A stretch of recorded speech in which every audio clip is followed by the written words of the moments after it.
Le Seigneur ne veut pas nous donner une religion. Le Seigneur est venu pour nous donner la vie. Jésus a dit, je suis venu afin que mes brebis aient la vie et qu'elle ait en abondance. Et avoir la vie en abondance signifie également être heureux. Dieu veut que vous et moi, nous soyons heureux pendant notre vie sur terre. Jérémie, chapitre 29, verset 11 déclare, et c'est Dieu qui parle, « Car je connais les projets que j'ai formés sur vous, dit l'Éternel. » Quel projet? Projet de paix et non de malheur. Dieu a pour vous et pour moi des projets de paix et non de malheur, afin de vous donner un avenir et de l'espérance.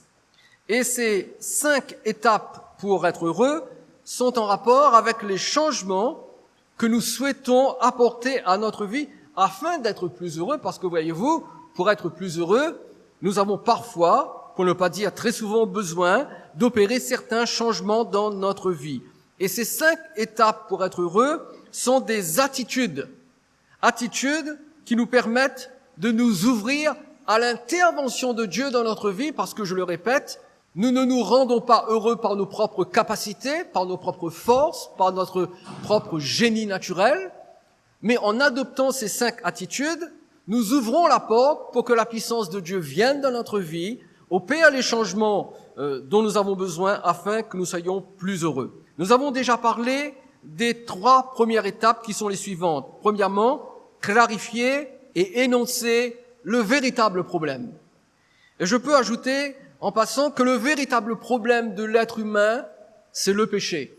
C'est vrai que parfois, nos problèmes prennent une autre forme. Cela peut être, par exemple, un problème au sein de notre famille, ou un problème dans le domaine professionnel, ou un problème de santé. Mais à la base de ces problèmes, il y a un autre problème plus grave dont nous devons absolument nous occuper, c'est le péché. Donc, premièrement, clarifier et énoncer le véritable problème. Deuxième étape, évaluer le désir de changer. Est-ce que je veux vraiment changer? Est-ce que je veux vraiment que Dieu intervienne dans ma vie et change les choses? Et puis, troisième étape, préciser les objectifs du changement visé. Qu'est-ce que nous voulons exactement? Et nous allons conclure cette série ce soir en examinant les 2 dernières étapes. Et comme pour les précédentes, nous le ferons à partir du récit de la multiplication des pains et des poissons, récit que nous trouvons dans l'évangile de Marc au chapitre 6, du verset 35 au verset 44, et je me suis servi de la version second 21 pendant cet enseignement. Les 2 dernières étapes que nous allons étudier ce soir, nous pouvons les associer dans une formule unique que nous énonçons de la façon suivante et qui constitue le titre de mon enseignement, de la décision à l'action. De la décision à l'action. Nous allons les regarder de plus près successivement. Donc, 4e étape, faire l'inventaire des moyens disponibles. Faire l'inventaire des moyens disponibles. La logique veut que lorsqu'on désire un changement, il ne suffit pas d'avoir un objectif et d'être motivé à l'atteindre. C'est déjà bien, mais ça ne suffit pas. Il faut aussi vérifier que l'on est capable d'atteindre cet objectif. Si, par exemple, je me fixe comme objectif de devenir le prochain astronaute qui fera le tour de la Terre dans une fusée et qui ira atterrir sur la Lune. C'est un noble objectif de ma part, mais combien d'entre vous savez que je n'en suis pas capable? C'est un objectif que je ne peux pas atteindre. Je n'ai pas les moyens physiques, intellectuels, scientifiques d'atteindre ce genre d'objectif. Donc, avoir un objectif, c'est bien. Encore faut-il vérifier que l'on est capable de l'atteindre. Et la question est donc, quels sont les moyens à ma disposition pour opérer le ou les changements que je désire dans ma vie? Faire l'inventaire des moyens pour atteindre son objectif signifie réellement se donner les moyens. Or, il y a 3 pas à faire pour se donner les moyens d'atteindre son objectif. Premier pas, s'informer sur les moyens existants. S'informer sur les moyens existants. En d'autres termes, nous pourrions nous poser ce genre de questions. Que font ceux qui visent le même objectif que nous? Qu'ont fait ceux qui, comme nous, ont visé le même objectif et ont atteint cet objectif? Est-ce que je peux apprendre de quelqu'un qui s'y connaît et qui a déjà atteint le même objectif que je vise? Ou est-ce que je peux faire des recherches en lisant certains ouvrages, par exemple? Donc, premièrement, je dois m'informer sur les moyens qui existent pour que j'atteigne mon objectif. Deuxième pas, être optimiste. Être optimiste. Alors, sans nier et sans minimiser les difficultés, il faut avoir confiance. Le minimum que l'on doit faire, c'est croire que l'on peut venir à bout d'un problème, surtout si les autres ont déjà vaincu ce problème avant nous. Et enfin, troisième pas, demander de l'aide. Demander de l'aide. Être optimiste, c'est bien, c'est même très bien, c'est souhaitable. Et je suis d'avis que grand nombre de chrétiens ont besoin de cultiver l'optimisme. Beaucoup de chrétiens ont besoin d'être beaucoup plus optimistes parce que, voyez-vous, en tant que chrétiens, nous avons l'assistance de Dieu. Nous avons la bénédiction de Dieu de notre côté et nous devrions être optimistes. Mais être optimiste n'empêche pas d'être réaliste. Si notre besoin dépasse nos capacités, dépasse nos compétences, et si nous nous sentons découragés, eh bien nous devons chercher de l'aide et des conseils auprès des autres. Et ces trois pas que je viens de citer devant vous très brièvement sont les seuls que nous pouvons faire d'un point de vue naturel. Cependant, les choses peuvent être différentes si nous nous donnons les moyens avec Jésus. C'est une chose de viser un objectif sans Jésus, sans compter sur Jésus, et vous pouvez le faire, nous pouvons tous le faire. Cependant, lorsque nous avons un objectif, que nous voulons l'atteindre, mais que nous comptons sur Jésus pour atteindre cet objectif, alors là, cela devient différent. Et bien sûr, ce soir, mon but, c'est de vous expliquer comment, avec Jésus, nous pouvons nous donner les moyens d'atteindre les objectifs que nous visons. Regardez avec moi Marc chapitre 6, du verset 37 au verset 38, et je lis toujours dans la version second 21. Jésus leur répondit, « Donnez-leur vous-même à manger. » Mais ils lui dirent, « Faut-il aller acheter des pains pour 200 pièces d'argent et leur donner à manger ?» Il leur dit, « Combien de pains avez-vous? Allez voir. » Ils s'en assurèrent et répondirent, 5 et 2 poissons. Alors, nous l'avons déjà vu ensemble, Jésus avait mis ses disciples au défi de nourrir une foule de plus de 5000 personnes. Alors, bien évidemment, les disciples sont inquiets de la demande de Jésus. Et ils disent au Seigneur, mais comment est-ce que nous allons pouvoir nourrir ces 5000 personnes? C'est pas possible, Seigneur. Est-ce qu'il faut que nous trouvions 200 pièces d'argent pour aller acheter à manger pour tout le monde? Mais ce n'est pas possible. Et devant l'inquiétude de ses disciples, qu'est-ce que Jésus fait? Eh bien, Jésus leur demande de faire l'inventaire des ressources disponibles.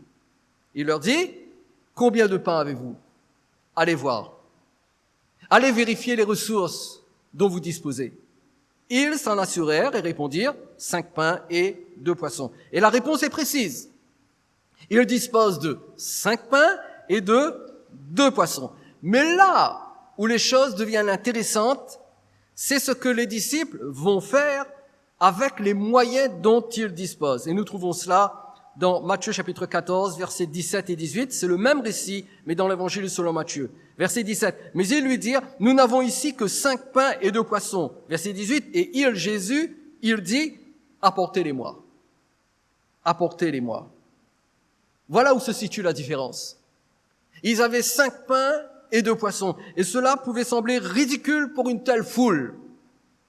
Peut-on nourrir une foule de plus de 5000 personnes avec 5 pains et 2 poissons? Impossible. Mais Jésus va demander aux disciples de faire une chose extrêmement importante. Jésus dit aux disciples de lui apporter, c'est-à-dire de lui donner les 5 pains et les 2 poissons, parce qu'il va s'en servir pour nourrir la foule de plus de 5000 personnes.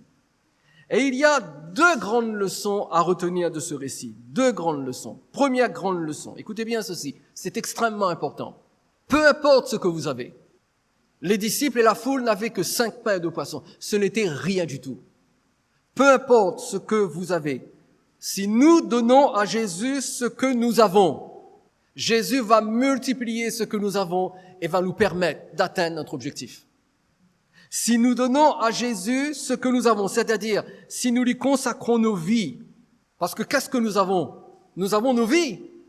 Si nous consacrons à Jésus nos vies, si nous lui donnons ce que nous avons, Jésus va s'en servir pour opérer les changements que nous désirons. Si vous et moi, nous voulons que Jésus change notre vie, le premier pas à faire, c'est de lui donner notre vie.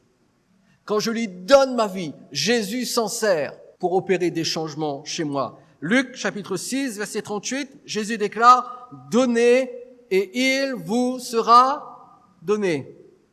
On versera dans votre sein une bonne mesure, serrée, secouée et qui déborde, car on vous mesurera avec la mesure dont vous vous serez servi. » Je crois que tous ici dans ce lieu, nous apprécions cette portion du verset qui est en majuscule. Il vous sera donné. Si je vous dis que Dieu va vous donner certaines bénédictions, je suis persuadé que cela va vous plaire. Mais n'oubliez pas qu'avant il vous sera donné, il y a un autre mot important, un autre verbe. Donner et il vous sera donné. Si nous voulons que certaines choses nous soient données, tout d'abord, nous devons donner. Qu'est-ce que nous devons donner? Eh bien, nous devons donner notre vie. Nous devons donner notre cœur. Nous devons donner nos prières. Nous devons donner notre temps.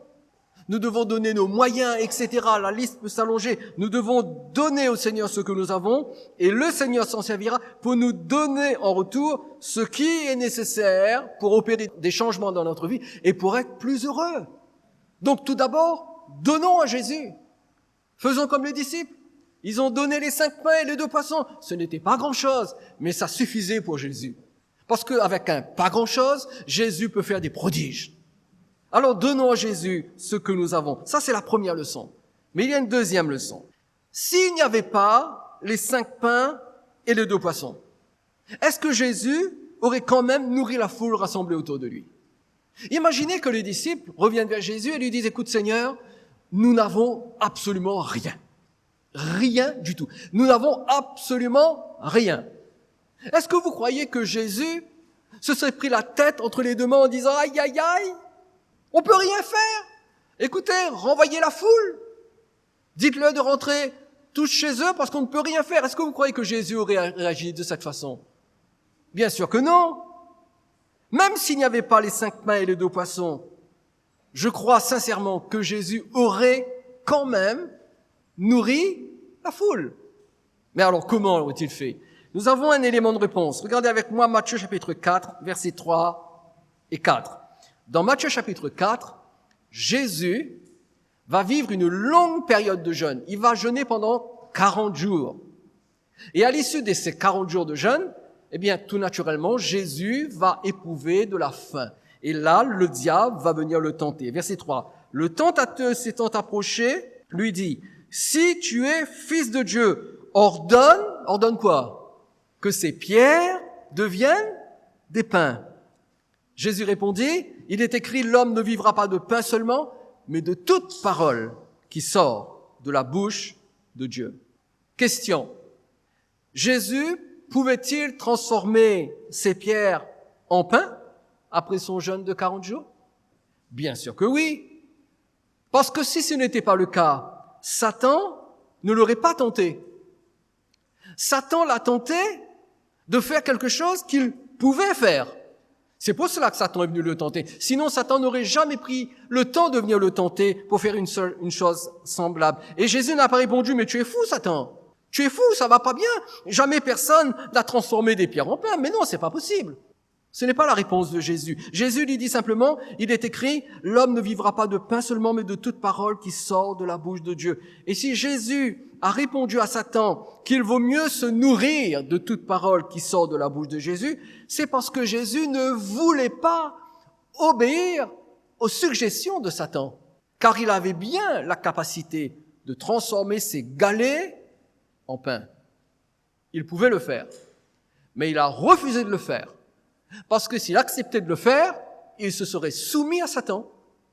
Donc il a refusé de le faire. Non pas parce qu'il ne pouvait pas transformer, il le pouvait, mais il a refusé par principe parce que tout d'abord, son obéissance allait vers Dieu. Et la deuxième grande leçon de ce récit, c'est que Jésus peut tout faire, même lorsque nous n'avons aucun moyen à notre disposition.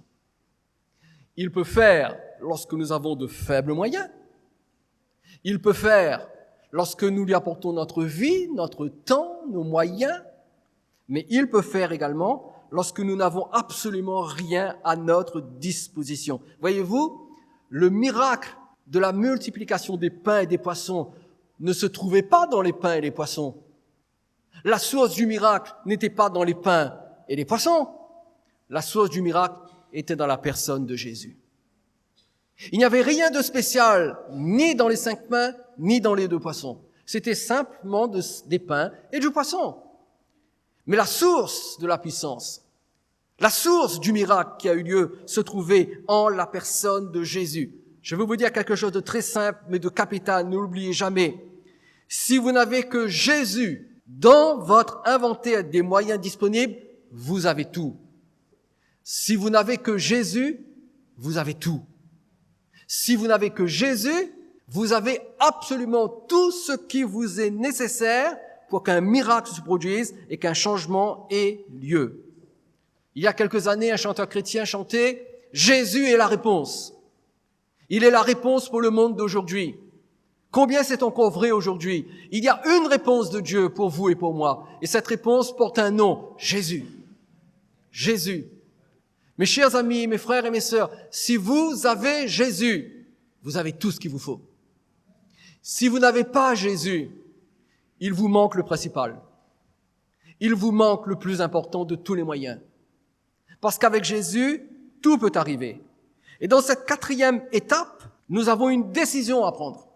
Nous avons une décision à prendre. Dans l'inventaire des moyens pour atteindre notre objectif, nous avons une décision à prendre. Est-ce que nous allons faire confiance à Jésus pour qu'il intervienne? Est-ce que nous allons inclure Jésus dans notre objectif de changement ou est-ce que nous allons le laisser de côté? Et la réponse à ces 2 questions va faire toute la différence. Est-ce que nous allons lui demander de venir avec nous? Est-ce que nous allons le supplier d'intervenir? Ou est-ce que nous allons le laisser loin de nous et essayer de nous débrouiller seuls? Et notre stratégie gagnante consiste à faire appel à Jésus et à laisser Jésus accomplir un miracle parce que Jésus est la vraie réponse. Jésus possède toutes les solutions. Et c'est alors que la dernière étape devient nécessaire. 5e, passer à l'action. Passer à l'action. Et là encore, c'est une question de logique. Il faut agir pour que les choses changent. Décider, c'est bien, mais ça ne suffit pas. Aucune décision ne sera suffisante si elle n'est pas accompagnée d'actions correspondantes. Je décide de demander à Jésus de m'aider. Excellent, très bien. C'est la meilleure décision que nous puissions prendre. Mais à l'issue de cette décision, quelles sont les actions que je vais entreprendre? Quel que soit le changement que nous voulons opérer, cela va nécessiter de notre part une ou plusieurs actions. Déjà, sortir du lit le matin, nous habiller, nous déplacer, rencontrer des gens, parler, des actions très simples, mais il faudra le faire. J'ai lu quelque part ce proverbe plein de bon sens qui nous rappelle que jamais rien ne remplacera l'action. Un idiot qui marche ira toujours plus loin qu'un sage qui reste assis. Lisez-le encore une fois. Un idiot qui marche ira toujours plus loin qu'un sage qui reste assis. En d'autres termes, prenez un bon sage, un homme savant, rempli de diplômes, avec un QI exceptionnel, et dites-lui d'aller à Saint-Denis, mais il reste assis. Par contre, prenez la personne la plus ignare, qui n'est jamais à l'école, qui n'a aucun diplôme. Dites-lui de partir à Saint-Denis, il se lève et il va à Saint-Denis. D'après vous, qui arrivera à Saint-Denis? Le sage qui reste assis ou l'ignorant qui est en marche? Tout le monde a compris ce que ça veut dire. Si nous voulons que ça change, il faut qu'il y ait de l'action. Qu'est-ce que Jésus a fait après qu'on lui ait apporté les 5 pains et les 2 poissons? Immédiatement, Jésus s'est mis en action. Premièrement, il a divisé la foule en groupes. Deuxièmement, il a partagé les pains et les poissons en morceaux. Troisièmement, il les a fait distribuer par ses disciples. Regardez avec moi le texte. Marc chapitre 6, versets 39 à 41. Alors, il leur ordonna à ses disciples de les faire asseoir tous par groupe sur l'herbe verte. Verset 40, ils s'assirent par rangées de 100 et de 50. Donc, première action, on partage la foule en groupe. Deuxième action, il prit les 5 pains et les 2 poissons, leva les yeux vers le ciel et prononça la prière de bénédiction, puis il rompit les pains. Troisième action, et les donna aux disciples, afin qu'ils les distribuent à la foule. Il partagea aussi les 2 poissons entre eux tous. Et ici, qu'est-ce que nous découvrons? Eh bien, nous découvrons que Jésus a soigneusement planifié le miracle qu'il allait accomplir. Jésus a planifié le miracle qu'il allait accomplir. Voyez-vous, Jésus n'était pas un mystique qui agissait de manière impulsive. Jésus savait quoi faire et Jésus faisait tout ce qu'il faisait en ordonnant ses actions. Il mettait de l'ordre dans ce qu'il faisait. De leur côté, les disciples aussi ont dû se mettre en action. Premièrement, ils ont pris ce qui était disponible, les 5 pains et les 2 poissons. Deuxièmement, ils les ont apportés à Jésus. Et enfin, troisièmement, ils les ont reçus de lui, après qu'il les ait cassés en morceaux, pour les distribuer à la foule. Donc, des deux côtés, du côté de Jésus comme du côté des disciples, il y avait une action.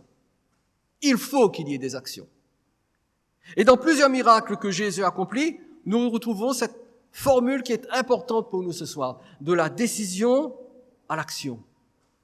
Et dans cette formule, nous découvrons nos 2 dernières étapes. Premièrement, faire l'inventaire des moyens et décider que le moyen par excellence dont nous avons besoin, c'est Jésus.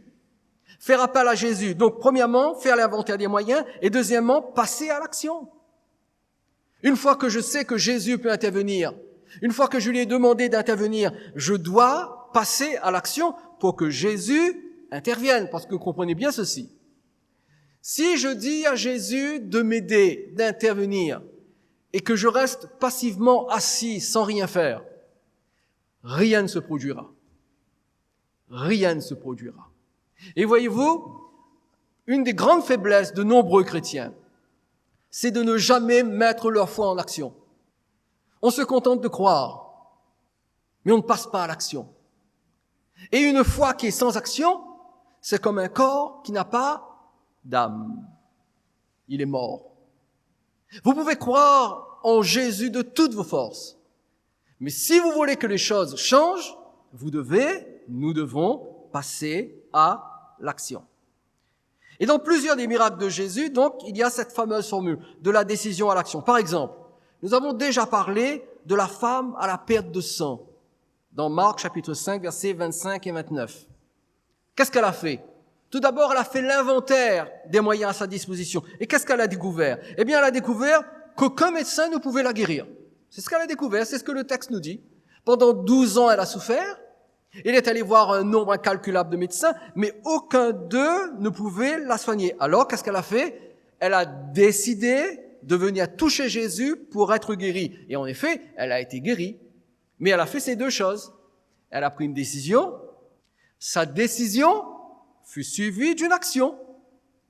Elle n'est pas restée tranquillement assise chez elle en espérant que Jésus la guérisse. Non, il a fallu qu'elle se lève, qu'elle se faufile dans la foule, qu'elle touche le bord des vêtements de Jésus, parce qu'elle savait qu'une puissance sortait de Jésus pour guérir toutes sortes de malades. Elle a dû se mettre en action. Et c'est exactement ce que vous et moi, nous devons faire.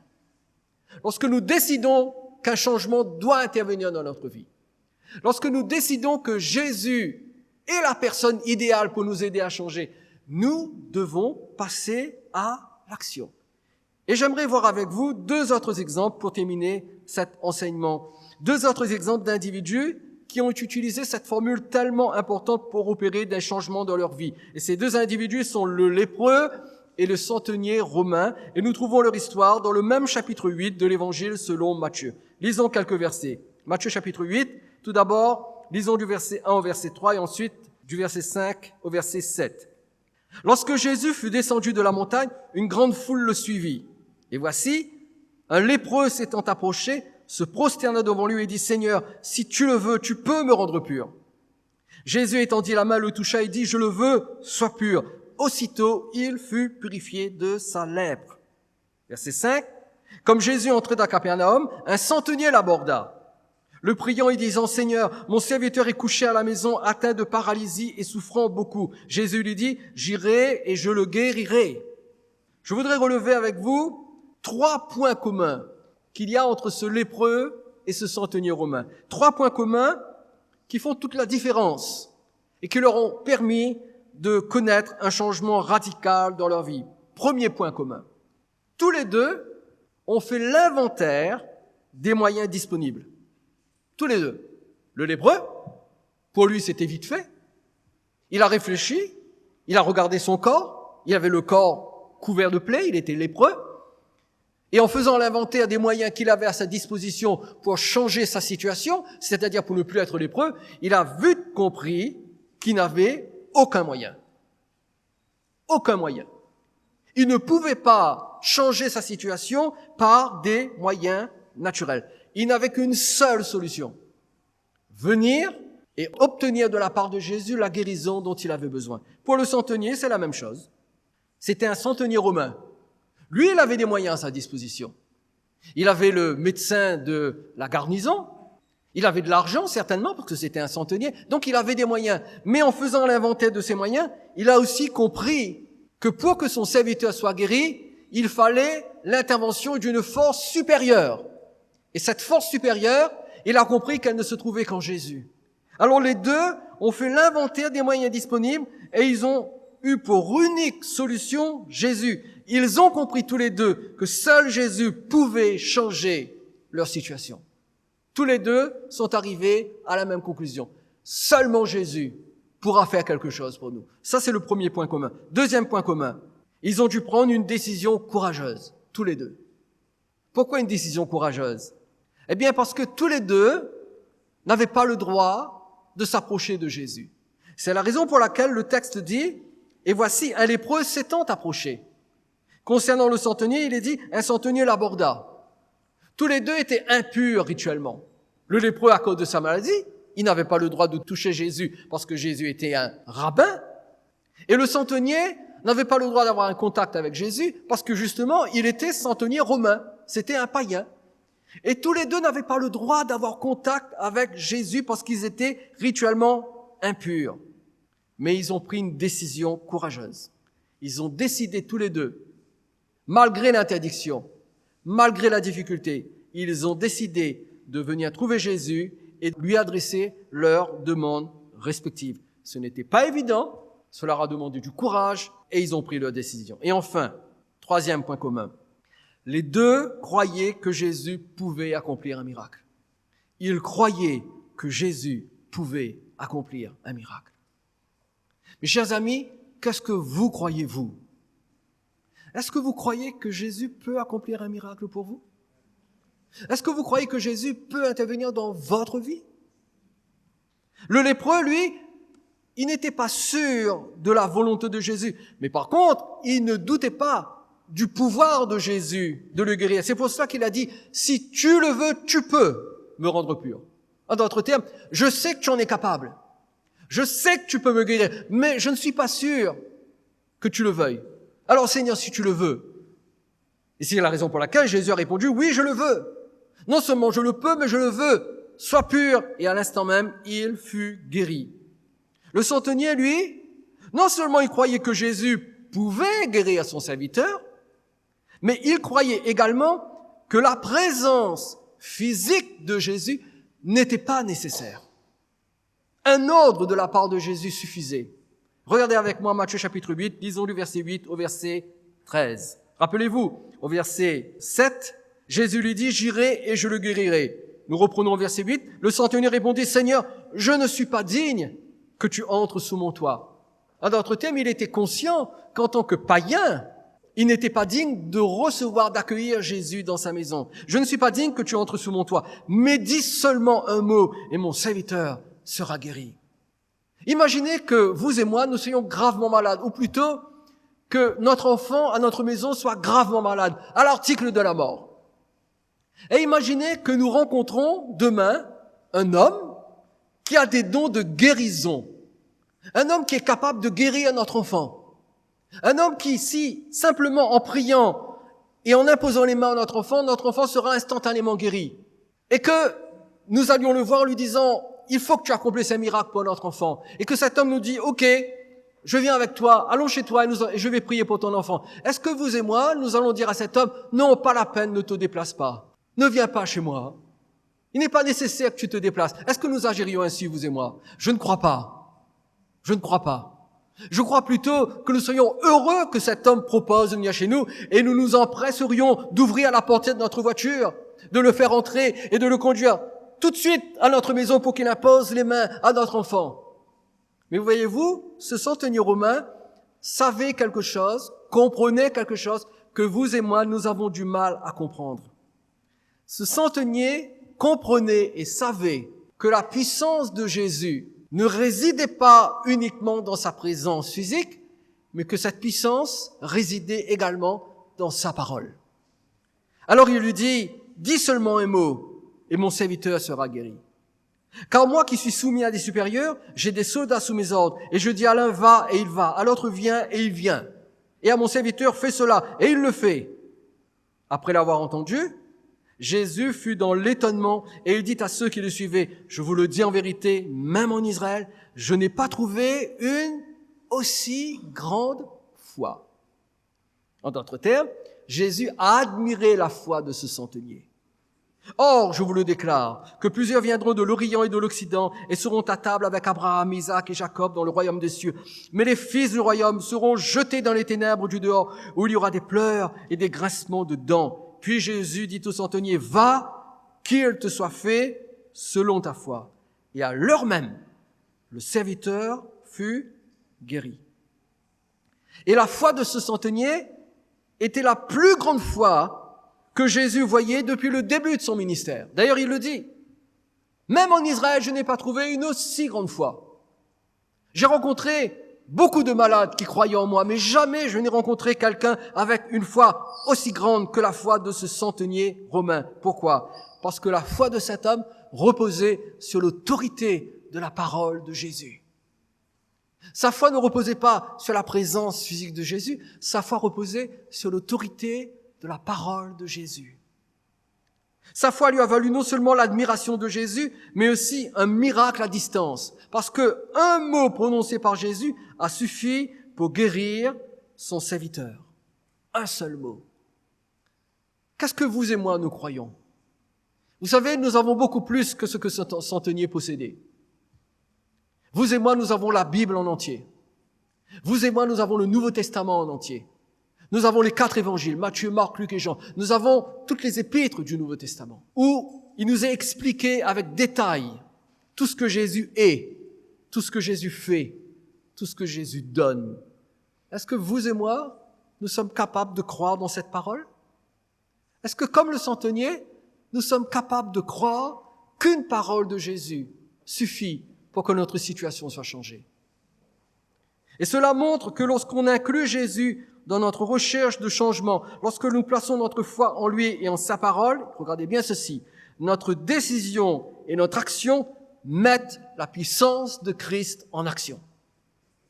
Si vous et moi, nous voulons que la puissance de Dieu agisse dans notre vie et que nos liens soient brisés et que les choses changent et que nous devenions plus heureux, nous devons prendre une décision, nous devons passer à l'action et nous devons commencer à croire.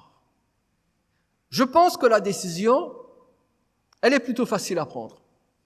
Je crois que la majorité d'entre vous ce soir, vous êtes en mesure de me dire, oui, je veux que Jésus intervienne. Je veux que Jésus agisse dans ma vie. Je veux que Jésus me guérisse. Je veux que Jésus change ma situation. Je veux que Jésus intervienne. Je veux un miracle de la part de Jésus. Je crois que la majorité d'entre vous, vous seriez en mesure de me faire ce genre de déclaration. Mais est-ce que vous êtes prêts à passer à l'action? Est-ce que vous êtes prêts à passer à l'action comme ce centenier romain? Est-ce que vous êtes prêts à dire au Seigneur, Seigneur, je veux que tu interviennes, à partir de ce soir, je vais croire dans ta parole. Je vais croire dans ce que tu dis. Je vais croire dans toutes tes déclarations. Je vais croire dans toutes tes promesses. Je vais croire dans tout ce que tu dis dans ta parole. Je vais croire, Jésus, que dans tes meurtrissures, il y a 2000 ans, j'ai été guéri. Je vais croire, Jésus, que parce que ton sang a coulé au calvaire, mes péchés sont effacés, je suis réconcilié avec Dieu. Je vais croire, Jésus, que par la puissance de l'Esprit, tu peux intervenir dans tous les domaines de ma vie et tout transformer chez moi. Je vais croire, Jésus, que par ta présence, tu peux m'aider à transformer des situations qui jusqu'à ce jour m'ont apparu comme de véritables montagnes que je ne pouvais pas renverser. Mais je crois que ta présence pourra faire la différence. Est-ce que vous et moi, nous sommes désireux de croire cela et d'agir en conséquence? Alors ma question est, quelle sera votre décision? Je pense la connaître. Mais la véritable question est, quelle sera votre action? Quelle sera votre action? Est-ce que votre foi en Jésus est le seul moyen dont vous disposez pour que les choses changent? Alors n'hésitez pas, croyez et recevez de la part du Seigneur. Croyez et mettez votre foi en action. Commencez à agir sur votre foi. Ne faites pas le contraire de ce que vous croyez. Faites exactement en fonction de ce que vous croyez. Si vous êtes malade, la Bible dit, voici les miracles qui accompagneront ceux qui auront cru. En mon nom, ils imposeront les mains aux malades et les malades seront guéris. Si vous êtes un chrétien, une chrétienne, vous marchez avec Dieu. La Bible dit, quelqu'un parmi vous est-il malade? Qu'il appelle les anciens de l'Église, que les anciennes viennent, loignent d'huile, fassent la prière de la foi sur lui, au nom de Jésus. La prière de la foi sauvera le malade, et s'il a commis des péchés, ils lui seront pardonnés. Combien de chrétiens prennent leur téléphone quand ils sont malades et appellent le pasteur en disant « Pasteur, je suis malade à ma maison, je suis alité. Selon la parole de Dieu, je t'appelle pour que tu viennes me faire une onction d'huile et que tu fasses sur moi la prière de la foi pour que je sois guéri. » Combien de chrétiens font ce geste? Il faut obéir à ce que dit la parole de Dieu. Seigneur, je veux marcher avec toi, je veux être sauvé, je veux faire ta volonté. Très bien, mais est-ce que tu as pris ta décision et est-ce que tu es prêt à aller au bout de ta décision en t'engageant avec Jésus par les eaux du baptême? Est-ce que tu es prêt à passer à l'action? Si tu veux marcher avec Jésus, la moindre des choses que tu puisses faire et que tu dois faire, c'est de t'engager avec lui en te faisant baptiser. Parce que le baptême, c'est l'engagement de la conscience avec Dieu. Je veux que le Seigneur intervienne dans ma vie, je veux qu'il change les choses. Très bien, mais est-ce que chez toi, tu prends le temps de prier pour demander à Dieu d'intervenir? La prière, c'est une action. Est-ce que tu prends le temps de lire la Bible pour nourrir la foi? Parce que la foi vient de ce que l'on entend, et ce que l'on entend vient de la parole de Dieu. Est-ce que tu prends le temps d'ouvrir ta Bible, de lire ta Bible pour nourrir ta foi, pour ensuite te placer devant Dieu, lever les mains, tourner ton regard vers lui et le supplier en disant « Seigneur, viens à mon aide, secours-moi, j'ai besoin de toi ». Est-ce que tu prends le temps de prier? C'est une action. Et j'ai bien peur que très souvent, nous espérons que Dieu intervienne. Nous croyons que le bon Dieu connaît, il va agir, il va bien faire quelque chose. Non, le Seigneur ne va rien faire si tout d'abord il n'y a pas une décision et une action de notre part. Alors nous avons besoin de nous réveiller, prendre la décision, passer à l'action.